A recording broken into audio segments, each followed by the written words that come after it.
Bonjour, bienvenue sur Histomed, la chaîne de l'histoire de la médecine en question, qui va essayer de savoir qui était vraiment Hippocrate.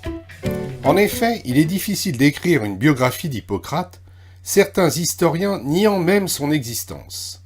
Si l'on sait qu'il a vraiment vécu, Platon le cite plusieurs fois dans ses dialogues, Aristophane y fait allusion, Aristote le mentionne et Ménon le cite en quelques lignes comme célèbre jusqu'à Athènes, on sait en fait peu de choses de sa vie, où il est difficile de faire la part entre légende et vérité. D'autant que ses premiers biographes, Ératosthène de Cyrène et Soranos d'Éphèse, vécurent 150 ans après lui pour le premier et au 1er siècle après Jésus-Christ pour le second. On sait qu'Hippocrate naquit sur l'île de Cos, vers 460 avant Jésus-Christ.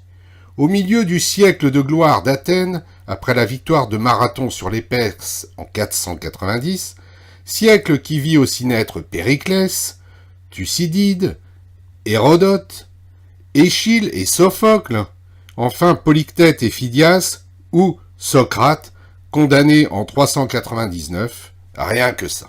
Sans doute issu du peuple dorien, le livre des épidémies suit en effet le calendrier dorien, où l'année commence en automne, mais d'une famille peut-être originaire de Thessalie, région où on élevait des chevaux. En effet, Hippocrate signifie dompteur de chevaux. On sait aussi qu'Hippocrate, tout père de la médecine qu'il était, mourut. Mais on ignore la date exacte, vers 360 ou 375, en Thessalie, ce qui donne un âge respectable à sa mort, mais variable, entre 80 et 109 ans. La légende raconte qu'un essaim d'abeilles se serait installé sur sa tombe, source d'un miel aux vertus forcément thérapeutiques. Descendant du dieu Esculape par Podalire, à la 17e, 19e ou 62e génération selon les écrits, Hippocrate l'était surtout d'une famille d'Asclépiades réputés. Son grand-père, Hippocrate l'Ancien, était orthopédiste, et son père, Héracléidas, également un nom dorien, plutôt hygiéniste. Hippocrate reçut l'éducation classique des Asclépiades, puis entreprit de nombreux voyages, toujours entre réalité et légende. Ainsi, il est peu probable qu'il se soit rendu en Égypte pour un séjour initiatique aux sources de la médecine, où il aurait étudié la pharmacopée et l'interprétation des songes. Il semble qu'il se soit par contre rendu, au cours de sa vie, en Scythie et dans d'autres régions de Grèce, sur l'île de Thasos, au nord, où il étudia en 410 une épidémie de parotidite ourlienne et de diphtérie, en Macédoine, où il rencontra son rival de Cnide, Euryphon, au chevet du roi local, Perdiccas II, qu'il soigna d'une maladie d'amour, cette dernière anecdote servant surtout à alimenter la concurrence entre les deux écoles. Il se rendit aussi sans doute dans la cité d'Adère, en Thrace, où il aurait rendu visite à Démocrite, le sage d'entre les sages. Il n'est par contre pas sûr qu'il soit allé à Athènes pendant l'épidémie de 430, car Thucydide, qui le connaissait, ne parle pas de lui dans son récit sur cette épidémie, qui ressemble d'ailleurs davantage à une épidémie de typhoïde que de peste. Hippocrate était donc un médecin périodeute, comme le fut Démocédès, atteint de la bougeotte du congressiste, selon Gaston Bessette dans l'histoire de la médecine de Poulet et Sournia, et il fonda sans doute son école de Cos au retour d'un de ses voyages.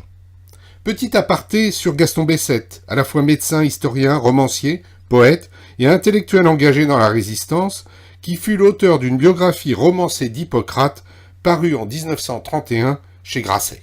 Hippocrate envoya aussi ses disciples en voyage, dont ses deux fils Thessalos et Dracon, qui signifie serpent, et son gendre Polybe.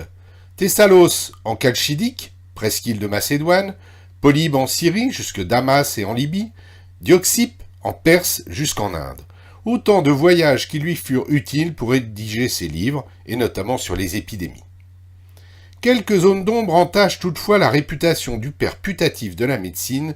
Il aurait ainsi refusé de soigner les Perses, ennemis des Grecs, lors d'une épidémie de peste, ce qui fait un peu désordre pour le père de l'éthique médicale. Je vous renvoie au célèbre tableau de Girodet, représentant Hippocrate refusant les cadeaux d'Artaxerxès. Pline prétend qu'Hippocrate brûla les archives de Cos pour s'attribuer le mérite des siècles de découvertes antérieures.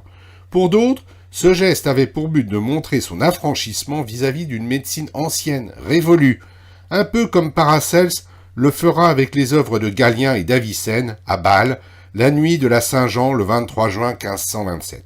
En tout cas, ce fut une belle opération marketing, car si Hippocrate est connu et apprécié de son temps jusqu'à Platon et Aristote, et jusqu'à nous, c'est bien grâce à son œuvre. Le Corpus Hippocratum, ou collection hippocratique, qui vont de quelques feuillets à des ouvrages de 200 pages.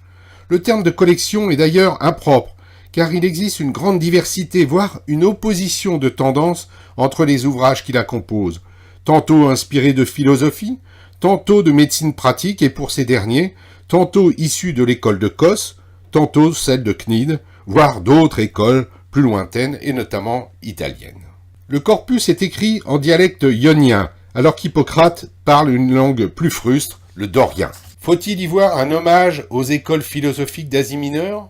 Ce corpus est en fait davantage l'œuvre d'une époque, à cheval sur les 5e et 4e siècles avant Jésus-Christ, c'est-à-dire entre 450 et 350, que d'une école. On parle alors de l'école hippocratique de Cos ou Coaque. Ou encore moins d'un homme, même si Hippocrate fut le chef incontesté de cette école Coaque.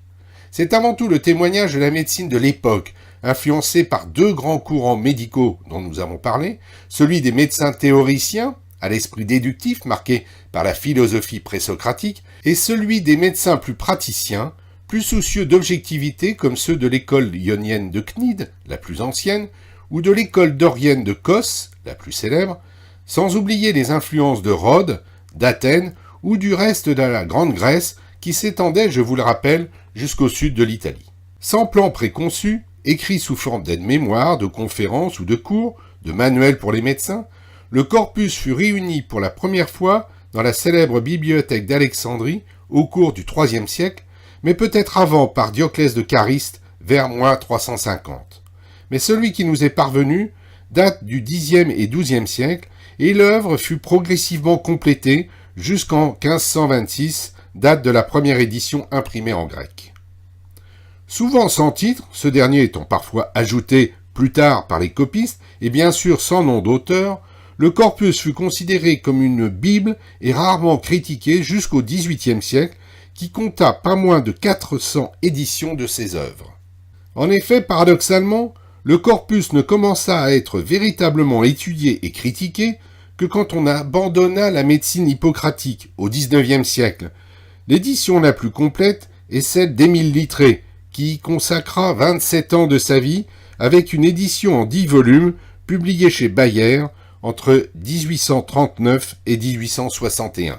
Selon le célèbre lexicographe qui a étudié le fond et la forme de ses écrits, seulement 10 titres sont d'Hippocrate ou écrits sous sa dictée, notamment à son gendre Polybe.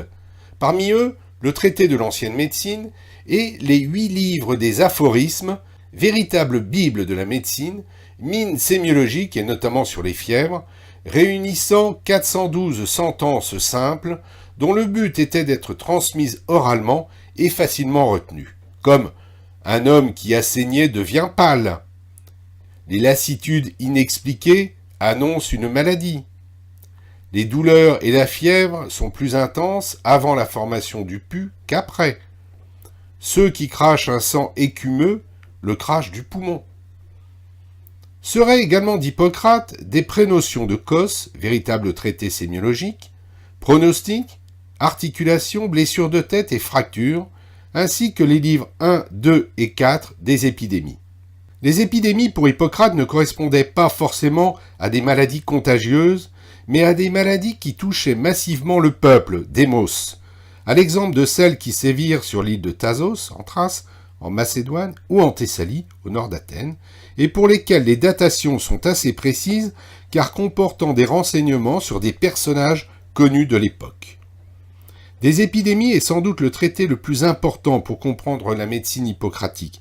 On y retrouve notamment l'importance du milieu géographique et du climat dans l'apparition et l'évolution des maladies, si chères à Hippocrate. Par contre, des maladies, traité élaborant une nosologie selon l'ordre anatomique de la tête aux pieds, des maladies des femmes, des affections internes et les autres chapitres des épidémies, traité qui décrit des cas individuels sous forme de fiches, paraissent davantage d'origine cnidienne, dont les idées étaient d'ailleurs souvent en opposition avec celles d'Hippocrate.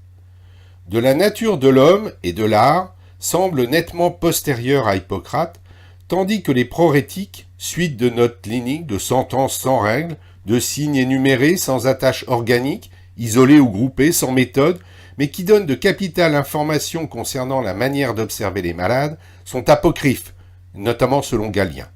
Il faut noter la correction du classement de Littré à la suite de la découverte du papyrus de Ménon à la fin du XIXe siècle et en attendant d'autres découvertes, car ces écrits continuent à être étudiés par les philologues hellénistes. Voilà pour cette vidéo sur Hippocrate et son œuvre, qualifié de grand par Aristote, de divin par Apollonius, d'admirable inventeur de tout ce qui est beau par Galien, de père de la médecine par la notoriété. Mais au fait, Hippocrate mérite-t-il ce titre? La réponse dans les vidéos suivantes sur Histomed, la chaîne de l'histoire de la médecine en question.